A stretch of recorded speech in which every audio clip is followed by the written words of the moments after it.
Most of you have heard of the many diseases that have entered the US, and it has created a huge scare for most of you. Although the coronavirus was first discovered in the 1960s, it has spread throughout the globe since then. As of January 29th, it has reached a total of 6,100 cases.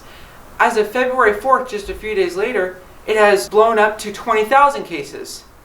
It has made its way into the US, reaching a total of 11 cases, 6 in California, 2 in Illinois, 1 in Arizona, Massachusetts, and Washington.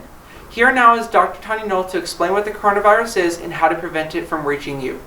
Hi, I'm Dr. Tanya Knoll, and I'm here to talk a little bit about the coronavirus. First of all, you need to know symptoms, which are very similar to the common cold, strep, flu, which makes it very difficult to differentiate the coronavirus from other viruses. Most people have been exposed to a type of coronavirus at some time in their life. There are 7 viruses total, 4 of which are most often associated with common cold, 3 of which are a bit more serious. Those would include SARS and MERS, and now this Wuhan coronavirus. The Wuhan coronavirus originated in a village in China, and they believe it was a seafood market that had live animals. There's only a 2% mortality rate, and most people that are dying from the virus are over the age of 60 and also have other underlying conditions like asthma or emphysema or heart conditions. If you do happen to get the coronavirus, the best thing you can do is rest, avoid exertion, drink lots of water, and take Tylenol and ibuprofen.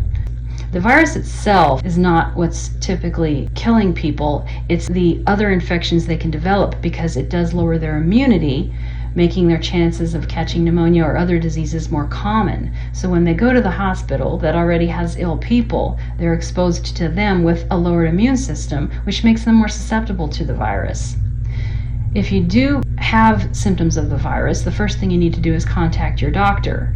If you've been to China within the last 2 weeks or exposed to someone who's been to China in the last 2 weeks, they would most likely contact the CDC, who would collect a sample of saliva or nasal secretions, and it would take 1 to 2 days to get results. If you haven't been to China in the last 2 weeks or exposed to anyone who's been to China, the chances of you getting the coronavirus are very low. If you do have symptoms, you would be put in quarantine for 14 days. There are currently 11 airports in the United States that are taking passengers from China and holding them in quarantine for 2 weeks to assure this virus does not spread. There is currently no vaccine for this virus. They are working very hard to get a vaccine developed, and they think they could have one as early as April. They are also trying various treatments with HIV drugs, influenza drugs, and the Ebola vaccine, and they have had some success with that vaccine. The virus itself survives at room temperature for 48 hours. If it is on a smooth surface, it may last 5 days, and if it's in carpet, it can survive up to 6 weeks. It is spread by coughing or sneezing, so you want to make sure that if you do cough or sneeze, you cover your mouth or nose. You also want to make sure you're washing your hands for at least 20 seconds or using an alcohol-based sanitizer. A bigger issue than the coronavirus itself is the panic that it creates. There are currently 60 million people on lockdown in China, and they are quarantined for up to 2 weeks at a time and unable to go anywhere. There are food shortages, water shortages, and people who cannot get home to their pets are having issues trying to get them fed. There are currently volunteers that are going into China trying to break into homes in order to feed pets. And unfortunately, there is one case where a man tried to get home to his son who has cerebral palsy. Because of the 2-week quarantine, he was unable to get to him, and he unfortunately passed away from starvation.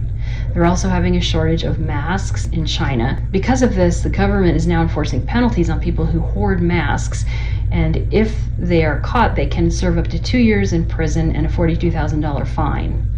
Doctors are also having shortages of masks and protective gear, in which case they are starting to go on strike. The Vatican has donated 800,000 masks, and other companies are working day and night to try to help with production. There's also a very big shortage of hospitals, so in record time, they have built 3 additional hospitals in China. They have one hospital that went up in 8 days and opened February 3rd, another that's opening February 5th that went up in 10 days, and they're currently building another to accommodate patients. Another big issue with the spread of the coronavirus is the fact that it happened at one of the worst times of the year. The Lunar New Year is January 25th, which is when airports are their busiest. So many people, knowing the virus was coming, tried to leave ahead of time and now are unable to get home because of the spread of the virus. Doctors are so overwhelmed that they're actually unable to take restroom breaks. They wear hazmat suits in order to prevent getting the disease, And so they're wearing diapers in order to avoid having to go to the restroom or having to take their hazmat suits off and on, because that can increase the risk of a tear in a suit, and because supplies are short, they may not be able to get another one. The cases of coronavirus have doubled every 5 days, but the reason for that is that initially the testing was done on only people with most severe symptoms and pneumonia type illnesses. Now they're starting to test people even with fevers and runny noses, and that is why the cases are increasing so rapidly. At some point there should be a peak, and the summer months have warmer weather and the virus has difficulty surviving in warmer temperatures. There is some concern about the Tokyo Olympics, but at this point they have no plans to suspend or change any of the plans for that. There is also currently a scam going around Hayes where people are getting text alerts that there has been a positive ID of a coronavirus at Fort Hays State University. This is not true, and this is a virus for lack of another term, so do not click on this link. There has not been an identified coronavirus in Fort Hays State University, let alone the state of Kansas. As I said before, panic is actually more serious than the actual disease. There really is no reason to fear this disease.